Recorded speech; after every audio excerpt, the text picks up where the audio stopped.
লাখো মানুষের পদচারণায় মুখর বইমেলা প্রাঙ্গণ। আন্তর্জাতিক মাতৃভাষা দিবসের দিনটিতে মেলা প্রাঙ্গণের দুয়ার খোলে সকাল 7টায়।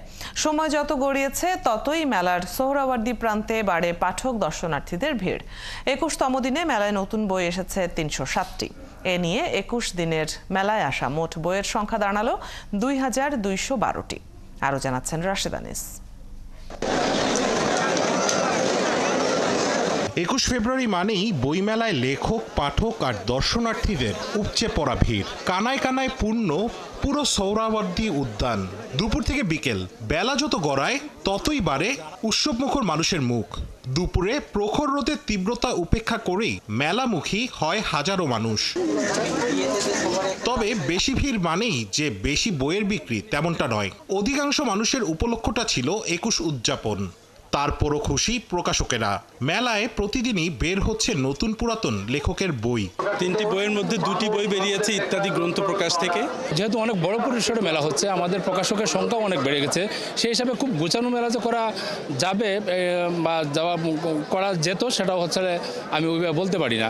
তারপর আমি বলবো যে অন্যান্য বছরের তুলনায় এবছর মেলা যে খুব খারাপ হচ্ছে তা না। এইবার 2টা বই প্রকাশিত হয়েছে ছায়ানীড় থেকে। একটি হচ্ছে সাহিত্য চর্চায় নারীর অবদান। মেলা প্রাঙ্গণে পাঠকদের পাশাপাশি পরিবার পরিজন, বন্ধু বান্ধব নিয়ে আসেন অনেকেই।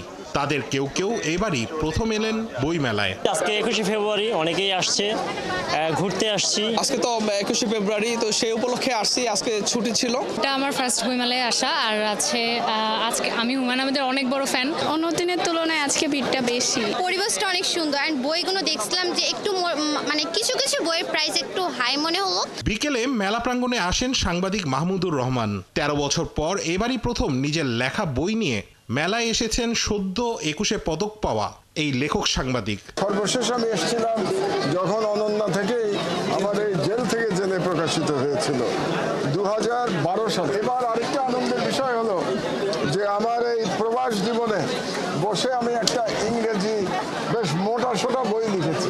সন্ধ্যা ঘনিয়ে এলে মেলা প্রাঙ্গণে মানুষের ভিড় বাড়ে। এবারও বই মেলায় পাঠকদের আগ্রহের শীর্ষে হুমায়ুন আহমেদের লেখা নানা রকম বই। রাশেদ আনিস, 71, ঢাকা।